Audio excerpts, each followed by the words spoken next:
저만 힘들었나 봐요. 너무 이름을 잘 읽으시네요. 오늘부터는 에스더서를 함께 살펴보면서 하나님께서 주시는 그런 교훈을 찾아보려고 합니다. 에스더서는 우리에게 많이 익숙한 그런 구약 성경의 한 부분입니다. 에스더서 하면 무엇이 제일 먼저 떠오르시나요? 네, 바로 그거죠. 죽으면 죽으리라, 그죠? 에스더 하면 죽으면 죽으리라 하는 그 선언, 그 고백이 제일 먼저 떠오릅니다. 많은 인물들이 나오죠. 아하수에로 왕이 나오고, 모르드게라는 사람이 나오고, 하만이라는 사람이 나오고, 오늘 본문에서 계속 반복되고 있는 이 왕후 와스디라는 그 왕후도 등장합니다. 지난 몇 주 동안 이 수요일에 보았던 룻기는 사사 시대를 배경으로 하고 있는데, 오늘부터 보게 되는 이 에스더서는 이스라엘의 남북 왕국이 멸망하고 나서 1차 포로 귀환과 2차 포로 귀환 그 사이에 일어난 바사의 수상궁이라는 곳에서 있었던 그 일을 기록하고 있습니다. 역사서입니다. 역사서 우리 기억하시죠? 신약의 역사서는 사도행전이고요. 구약의 역사서는 12권이 있죠. 여호수아부터 오늘 우리가 보고 있는 에스더까지가 역사서입니다. 10개의 장으로 되어 있는 이 에스더서 중에서 1장은 크게 두 부분으로 나누어집니다. 1절에서 8절까지는 에스더서의 배경과 아하수에로 왕이 이 베푼 잔치에 대해서, 오늘 잔치가 오늘 많이 나오는데요. 1장에 잔치에 대해서 언급하고 있고요. 9절부터 22절까지에서는 왕후 와시디의 불순종과 폐위에 대해서 기록하고 있습니다. 구약의 이 포로 귀환 시대의 역사를 기록하고 있는 세 권의 역사서가 있습니다. 그것은 에스라와 느헤미야와 에스더입니다. 이 중에서 이 에스라와 느헤미야는 주로 팔레스타인의 귀한 유대인 공동체를 중심으로 기록되었는데, 에스더는 조금 독특합니다. 에스더는 조금 다르게 페르시아의 디아스포라 유대인 공동체를 중심으로 기록된 그런 이야기입니다. 그래서 우리가 읽고 있는 이 에스더서는 에스라 6장과 에스라 7장 사이에 있었던 이 포로 후기의 그런 이야기입니다. 그래서 에스더서가 에스라 6장과 7장 사이에 들어간다라고 그렇게 이해하시면 되겠습니다. 오늘 본문에 등장하는 이 바사 제국의 왕 아하수에로는 이 다리오 왕, 우리에게 잘 알려져 있는 이 다리오 왕의 아들로서 광대한 그런 영토를 통치하고 있었습니다. 1절에서도 그가 인도로부터 구스까지, 구스는 에디오피아를 말하죠.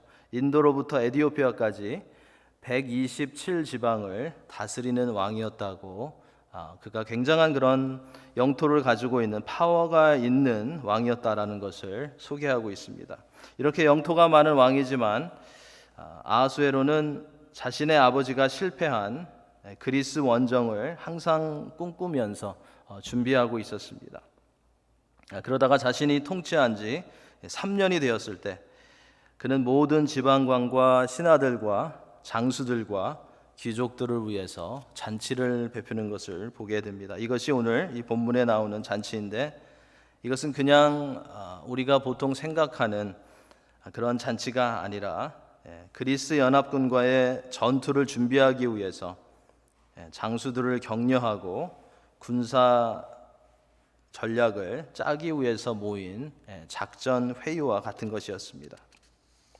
그래서 6개월 동안 180일 동안 잔치를 하면서 이 아하수에로 왕은 나라의 힘과 부귀와 강함을 계속해서 드러냈던 것입니다.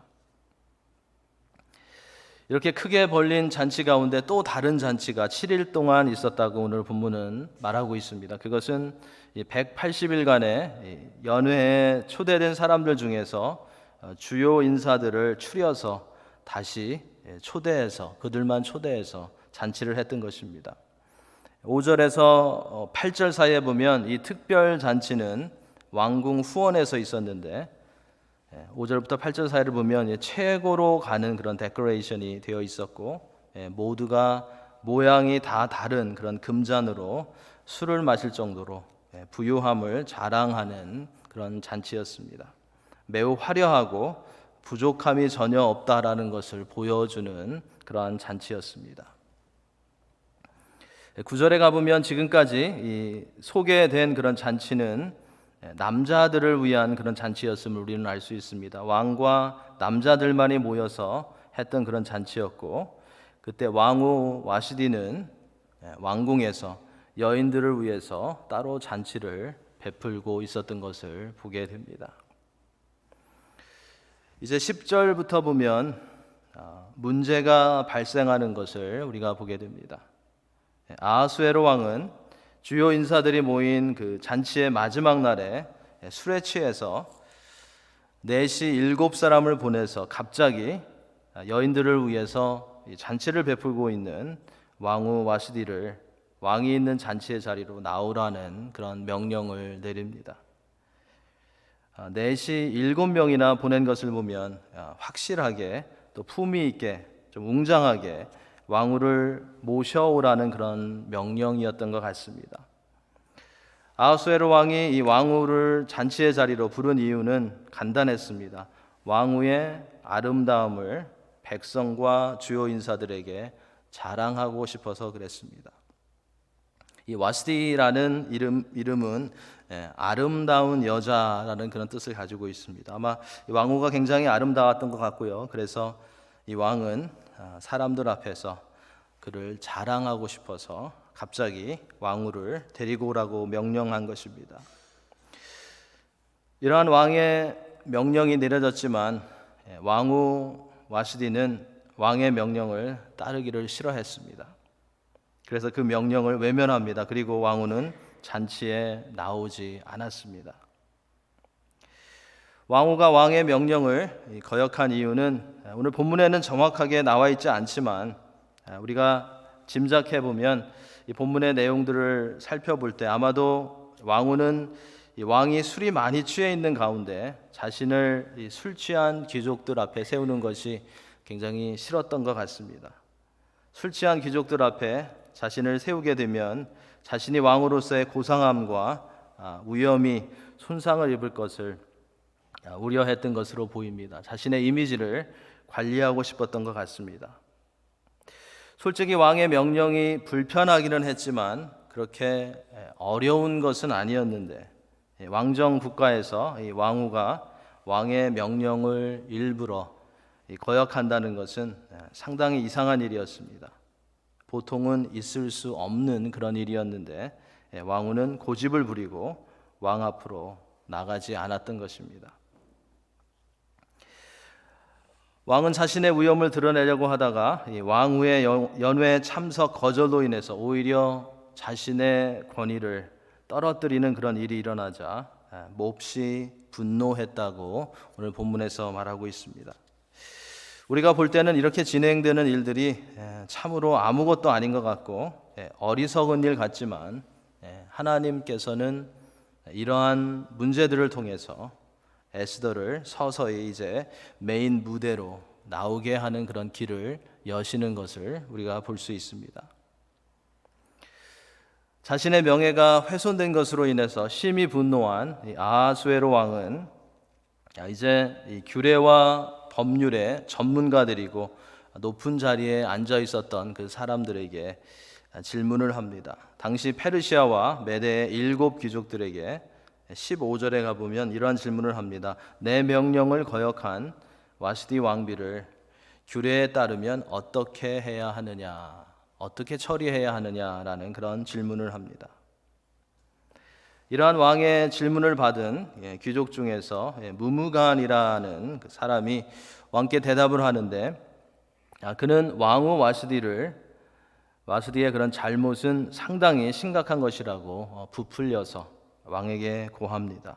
아마도 이 사람은 이 왕후의 세력과 조금 컨플릭이 있었던 사람이 아니었나라는 생각이 듭니다. 그 내용을 우리가 16절부터 18절 사이에서 볼 수 있습니다. 우리 16절부터 앞에 화면이 나오나요? 네, 16절부터 18절 우리 함께 읽겠습니다. 무무간이 왕과 지방관 앞에서 대답하여 이르되 왕후 와스디가 왕에게만 잘못했을 뿐 아니라 아하수에로 왕의 각 지방의 관리들과 뭇 백성에게도 잘못하였나이다. 아하수에로 왕이 명령하여 왕후 와스디를 청하여도 오지 아니하였다 하는 왕후의 행위의 소문이 모든 여인들에게 전파되면 그들도 그들의 남편을 멸시할 것인즉 오늘이라도 바사와 메대의 귀부인들이 왕후의 행위를 듣고 왕의 모든 지방관들에게 그렇게 말하리니 멸시와 분노가 많이 일어나리이다. 잘은 모르겠지만 우리가 정확하게는 알 수는 없지만 여기에 기록된 이 무무간이라는 사람의 말을 살펴보면 그가 평소에 여인들이나 이 아내들에 대해서 좋지 않은 그런 감정을 가지고 있었던 것으로 보입니다. 그리고 만약에 그가 결혼한 사람이라면 아내에게 존경을 받지 못하고 멸시를 받는 그런 사람이 아니었나라는 그런 생각도 듭니다. 그는 왕후의 일로 인해서 모든 여인들이 남편을 멸시할 것을 여기에서 염려하고 있기 때문입니다. 어떻게 보면 말이 안 되는 그런 내용인데요. 그것을 그는 주장하고 있습니다. 무무간은 이제 19절, 20절에서 왕에게 와시디 왕후를 폐위하는 그런 조서를 내리도록 권면합니다. 그렇게 하면 전국의 여인들이 남편을 존경하게 될 것이라고 말합니다. 이것도 조금 말이 안 되죠. 19절, 20절 우리 함께 읽겠습니다. 왕이 만일 좋게 여기실진대 와시디가 다시는 왕 앞에 오지 못하게 하는 조서를 내리되 바사와 메대의 법률을 기록하여 변개함이 없게 하고 그 왕후의 자리를 그보다 나은 사람에게 주소서. 왕의 조서가 이 광대한 전국에 반포되면 귀천을 막론하고 모든 여인들이 그들의 남편을 존경하리다 하니라. 좀 그렇죠? 왕이 조서를 내리면 모든 여인들이 그들의 남편을 존경하게 될 것이라고 권합니다. 우리가 볼 때는 이러한 권면은 참으로 우스운 것으로 보입니다. 왕이 왕후를 폐위한다고 해서 모든 여인들이 남편에게 순종하게 된다는 것은 말이 되지 않습니다. 그런데 놀라운 것은 이 아하수에로 왕과 그곳에 모여있던 귀족들이 이러한 내용으로 왕이 조서를 내리는 것을 만족해 했다는 것입니다. 모두 이 내용이 마음에 쏙 들었던 것 같습니다. 그래서 왕은 왕후를 폐위시키고 무무간의 말대로 조서를 내립니다. 22절에 가보면 각 지방 각 백성의 문자와 언어로 모든 지방에 조서를 내려 이르기를 남편이 자기의 집을 주관하게 하고 자기 민족의 언어로 말하게 하라 하였더라. 조금 남자분들한테 조금 창피한 그런 표현이죠. 이제부터는 남편이 자기의 집을 주관하게 하고 자기 민족의 언어로 말하게 하라. 특별히 여기서 자기 민족의 언어로 말하게 하라라는 이 표현은 남자가 다른 민족의 여인과 결혼할 경우에는 남편의 언어를 사용하게 하는 그런 법령이 여기에 포함되어 있는 것임을 우리는 알 수 있습니다. 정말로 이 조서를 통해서 왕의 권위와 페르시아 제국에 있는 각 가정의 남편들의 권위가 세워졌는지는 모르겠습니다. 그런 일이 일어났는지 잘 모르겠습니다. 하지만 이러한 작은 일 가운데서도 역사의 주인이신 하나님께서 왕의 실수와 와시디의 불순종과 대신들의 조언 가운데서 새로운 왕후가 될 에스더가 등장하는 그런 기회를 만들어 가셨던 것을 우리는 분명히 볼 수 있습니다. 이 조서가 내려지고 왕후가 폐위됨으로써 앞으로 에스더가 아하수에로 왕과 만나서 왕궁 생활을 시작할 수 있는 그런 상황이 만들어지는 것을 우리는 보게 됩니다. 에스더서에는 굉장히 중요한 그런 단어가 한 번도 나오지 않습니다. 무엇일까요? 네, 그죠? 하나님. 네, 하나님에 대해서는 전혀 에스더서에서는 언급되지 않고 있습니다. 그래서 독특한 책이고요. 왜 이런 이야기가 그러면 성경에 들어있나라는 그런 생각을 할 수 있게 하는 그러한 책입니다. 그러나 우리는 충분히 성경의 다른 어떤 책에서보다도 에스더서를 통해서 하나님께서 분명히 모든 사건들 가운데 일하시고 이끌어가고 계시다는 것을 볼 수 있습니다. 우리의 삶으로 비유해서 생각해 보면 우리가 굳이 하나님이 응답하셨어, 하나님이 그렇게 인도하셨어, 내가 기도 응답 받았어 라고 외치지 않아도 우리의 삶만 보아도 하나님의 손길의 흔적이 언제나 나타나는 그런 장면을 여기서 우리가 볼 수 있는 것입니다. 이처럼 본문은 역사 속에 일어난 작은 일, 또 역사 속에 일어난 이상한 일, 이러한 일들 속에 나타나는 하나님의 섭리의 손길과 흔적들을 우리에게 보여주고 있습니다. 자, 그러면 우리는 오늘 본문의 말씀을 통해서 에스더서 1장을 통해서 무엇을 기억하고 또 어떤 교훈을 얻을 수 있을까요? 두 가지 함께 나누겠습니다. 첫째로 우리는 오늘 본문에서 우리가 어디에 취해 있는가, 우리가 어디에 충만한가를 살펴볼 수 있어야 하겠습니다. 아하수에로 왕이 술에 취한 가운데 왕후 와스디를 신하들과 백성들의 구경거리로 만들려 했던 그런 실수는 우리가 잘 알고 있는 어떤 사건과 비슷합니다. 헤롯이 자기의 생일잔치에서 기분이 좋아져서 세례 요한의 목을 요구하는 헤로디아의 딸의 소원을 들어주는 그런 실수와 굉장히 비슷한 것이었습니다. 이들은 술에 취하고 상황과 기분에 취해서 어떤 것이 옳고 바른 것인지, 어떤 것이 유익한 것인지를 분별하지 못했던 것입니다. 이러한 이그젬플을 보면서 하나님의 자녀들은 술에 취하지 않을 뿐만 아니라 기분과 감정과 사람들에게 취해서 바르지 못한 그런 결정을 내리는 실수를 하지 말아야 한다라는 것을 본문을 통해서 배우게 됩니다. 성도는 세상의 여러 가지 것으로 취하는 대신에 에베소서 5장 18절에서 저희가 보았던 그런 말씀처럼 성령에 취해야 될 것입니다. 성령의 충만함을 받아서 옳고 바르고 하나님이 기뻐하시는 그런 결정들을 내릴 수 있어야 할 것입니다. 우리가 성령으로 충만해지기 위해서는 진리의 성령께서 언제나 우리를 지도해 주시도록 우리가 기도하고 성령을 의지하는 그러한 삶을 살아가야 할 것입니다. 우리는 어디에 취해 있는가? 우리는 어디에 충만한가? 세상의 것인가 아니면 하나님의 것인가를 살펴보면서 날마다 하나님께로 가까이 나아가는 그런 성도가 되어야 할 것입니다. 둘째로 우리는 오늘 본문을 통해서 시대와 지역에 제한을 받지 않고 일하시는 하나님이 계시다라는 것을 보게 됩니다. 오늘 우리가 살펴본 에스더서의 인트로가 되는 에스더 1장은 하나님께서는 시대와 지역을 초월하여서 택한 백성에 대한 하나님의 구속의 섭리가 전개되게 하신다라는 것을 보여줍니다.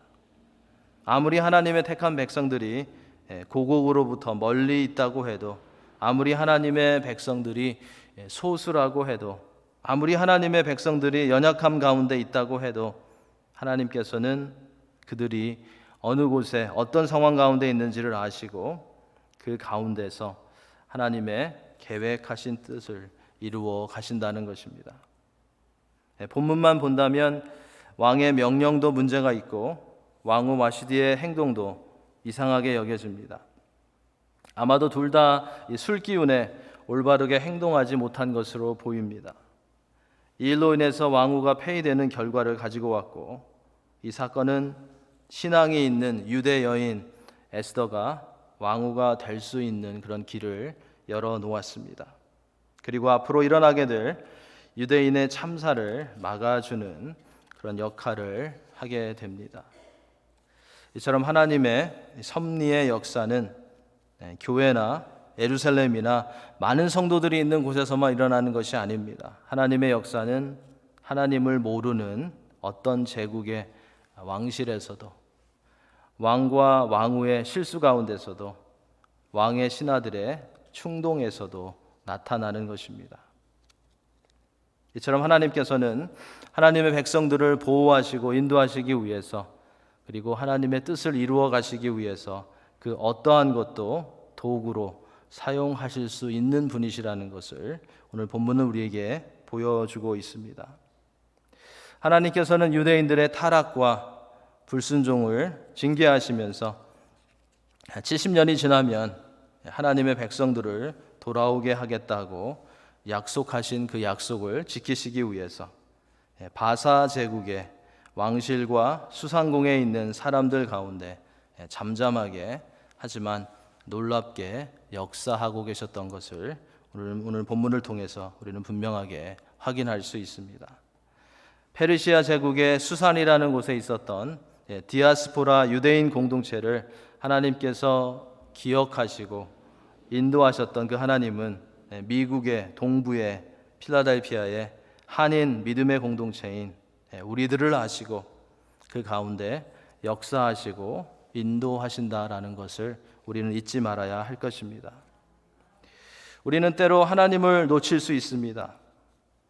하지만 하나님께서는 하나님의 백성들을 절대로 놓치지 않으신다라는 것을 에스더서를 통해서 보면서 눈동자와 같이 우리를 살피시며 동행하시는 하나님에 대한 믿음과 확신을 회복할 수 있는 우리 모두가 될 수 있기를 예수님의 이름으로 축원합니다.